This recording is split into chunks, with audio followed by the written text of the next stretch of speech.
October 29th. Following lunch at Jill's place, to which Boobo was also invited, having finally acknowledged Greymalk to be a cat of a different category, I took a walk back to the ruins of the good doctor's place. The meal had had an almost elegiac quality to it, Jack having asked outright whether she'd consider switching, Jill having admitted to a conflict in her sympathies now, but being determined to play the game through as she'd started. It felt odd to be dining with the enemy and to care that much about them.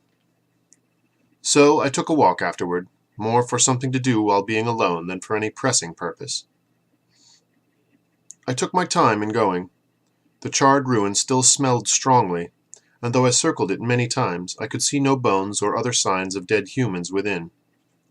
I wandered over to the barn then, wondering whether the experiment man might have returned to it to hide. The door was open sufficiently for me to enter, and I did. While his disconcerting odor was present, it did not seem a recent thing as smells went. Still, I saw it in each stall, even stirring through the hay.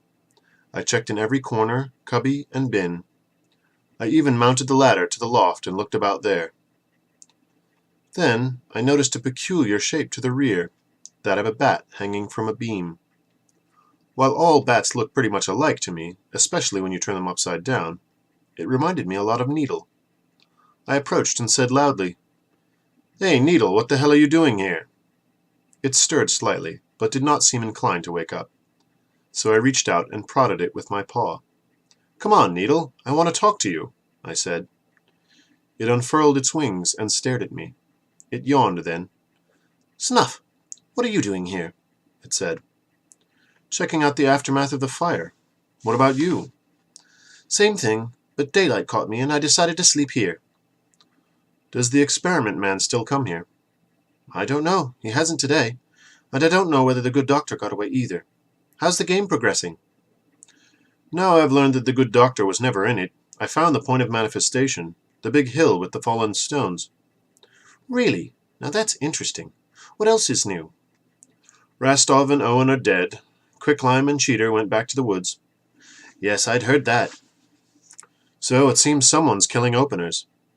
"Rastov was a closer." "I think Owen talked him into switching." "No, he tried, but he didn't succeed." "How do you know that?" "I used to get into Owen's place through Cheater's attic hole and listen to them talk. I was there the night before Rastov was killed. They were drinking and quoting everybody from Thomas Paine to Nietzsche at each other, but Rastov didn't switch." "Interesting. You sound as if you're still in the game." There came a faint sound from below just as he said, "Oh, I am. Get down, flat!" I threw myself onto my right side. A crossbow bolt passed very near and embedded itself into the wall right above me. I turned my head and saw Vicar Roberts below, near to the door, just lowering the weapon. His face held a nasty smile. If I ran and jumped, I'd be downstairs in a trice. I might also break a leg in the process, though, and then he could finish me easily.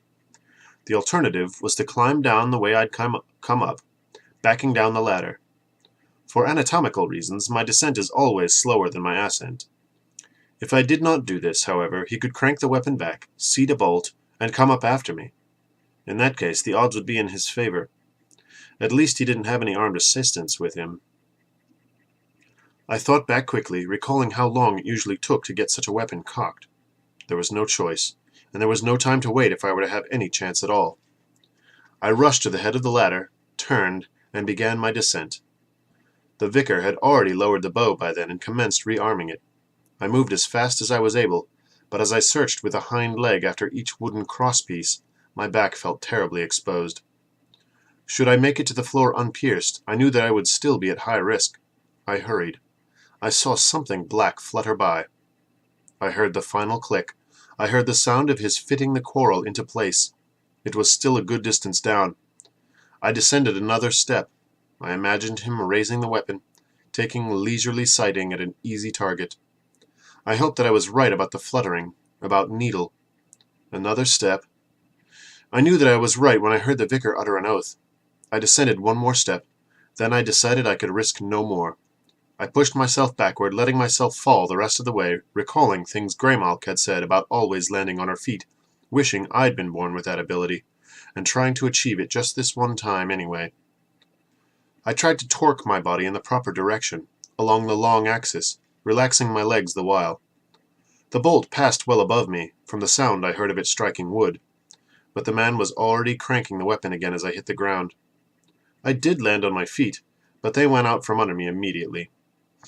As I struggled to rise, I saw him finish cocking the thing, now ignoring the black form which darted before him. My left hind leg hurt. I pushed myself upright anyway and turned. He had the quarrel in one hand and was moving to fit it into place. I had to rush him, to try knocking him over before he succeeded and got off another shot. I knew that it was going to be close. And then there was a shadow in the doorway at his back. "Why, Vicar Roberts, whatever are you doing with that archaic weapon?" came the wonderfully controlled falsetto of the great detective in his Linda Enderby disguise. The vicar hesitated, then turned. "Madam," he said, "I was about to perform a community service by dispatching this vicious brute which even now is preparing to attack us." I began wagging my tail immediately, and put on my idiot slobbering hound expression, tongue hanging out and all. "That hardly seems a vicious beast to me," the voice of the lady stated, as the great detective moved in quickly, passing between the vicar and myself to effectively block a shot. "That's just old Snuff. Everybody knows Snuff. Not a mean bone in his body. Good Snuff. Good dog." The old hand-on-head business followed, patting. I responded as if it were the greatest invention since free lunch. "Whatever made you think him antisocial?" "Madam, that was the creature that almost tore my ear off." "I am certain you must be mistaken, sir. I cannot conceive of this animal as behaving aggressively, except possibly in self-defense." The vicar's face was quite red, and his shoulders looked very tense. For a moment I thought he might actually try angling in a shot at me anyhow.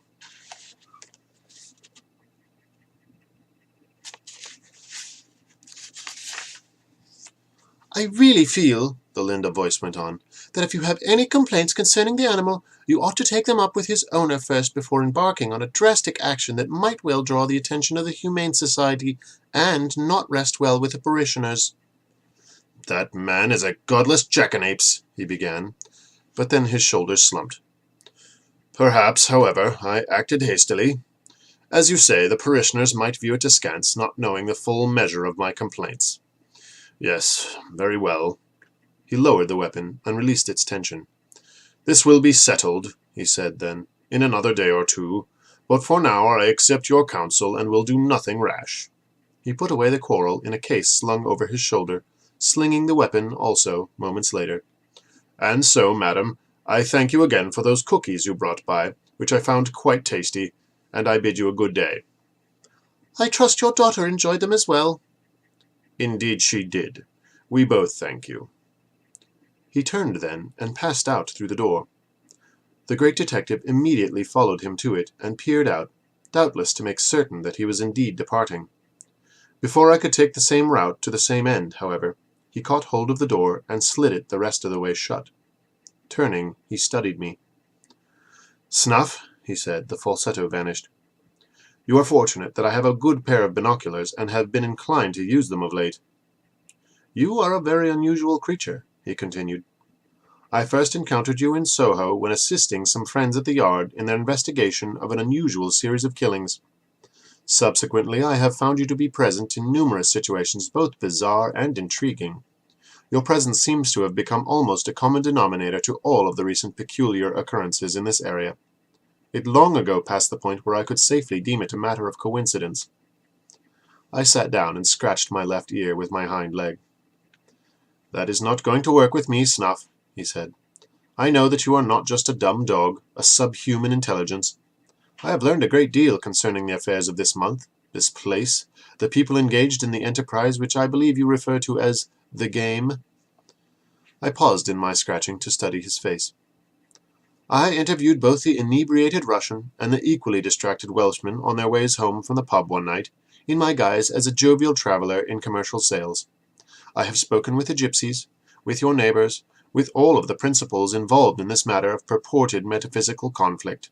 Yes, I know it to be that. And I have observed many things which permitted me to deduce the outlines of a dark picture." I yawned in the rude way dogs sometimes do. He smiled. "No good, Snuff," he said. "You can dispense with the mannerisms. I am certain that you understand every word I am saying, and you must be curious as to the extent of my knowledge of the ceremony to be conducted here on All Hallows Eve, and my intentions concerning it." He paused, and we studied each other. He wasn't giving anything away, even at the olfactory level. "So I think it is time for a sign of good faith," he finally said. "Apart from the fact that I may have just rescued you from mortal distress, there are more things that I wish to say, and some that I need to know, and I believe these would benefit you as well as myself. If you would be so good as to acknowledge my words, I will proceed." I looked away. I had anticipated this as soon as he had begun addressing me in a rational fashion.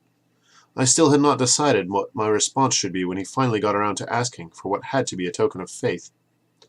And this is what it came down to: faith in the man's professional integrity, though I was certain he would not approve of the goings-on here, and I had no idea where his significant loyalty lay, to law or to justice, nor whether he really understood what was at stake. Still, I did want to know what he had learned and what he had intended, and I knew there would be no way for him to later prove his assumptions concerning myself, even if I did give him the acknowledgment he wanted. So I looked back at him, met his eyes for several long seconds, then nodded once. "Very good," he responded. "To continue. A great number of crimes have apparently been committed by nearly everyone involved in this game, as you call it.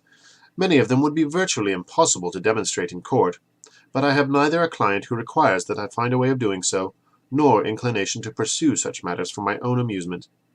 Technically, I am only here as a friend of the yard, for purposes of investigating the likely murder of a police officer, and this matter will be dealt with in due time. Since my arrival in this place, however, I have been more and more impressed by the unusual goings-on, until, at length, largely because of Mr. Talbot's strange condition and that of the one known as the Count, I have become convinced that there is something truly unnatural involved. While I dislike such a conclusion, recent personal experiences have also led me to accept its validity. Such being the case, I am moved to interfere with your game 2 days hence." I shook my head slowly from side to side. "Snuff, that rascal who just left is planning to murder his stepdaughter on All Hallows Eve." I nodded. "You countenance this behavior?" I shook my head from side to side, then turned and walked away from him to a place where dust lay heavy upon the floorboards. With my paw I made 4 strokes in the dust. L.T. He followed me and watched. Then he said slowly, "Lawrence Talbot." I nodded. "He plans to prevent the killing?" I nodded again. "Snuff, I know more about him than he realizes, and I have experimented with many sorts of drugs myself over the years. I know that his intent is to rescue Lynette on the night of the ceremony, but I do not believe that he has sufficiently refined the dosage which he feels will carry him past the moon madness of his affliction. And whatever the case, Vicar Roberts is aware that there is one of his sort involved, and he has melted down a piece of the rectory silverware to cast a bullet for a pistol he will be carrying with him that night." He paused and studied me. I believed him, but I did not know what to do. "The only part I can see for myself in this entire affair would be to effect the girl's rescue, should Mr. Talbot fail. To do this, I require something from you. I must know where the ceremony is to take place. Do you know?" I nodded. "Will you show me?" I nodded again, and I looked toward the door. For a second his hand twitched toward my head, then he lowered it and smiled. He moved to the door and slid it open. We stepped outside, where I looked in the direction of Dog's Nest and barked once. Then I began walking. He followed.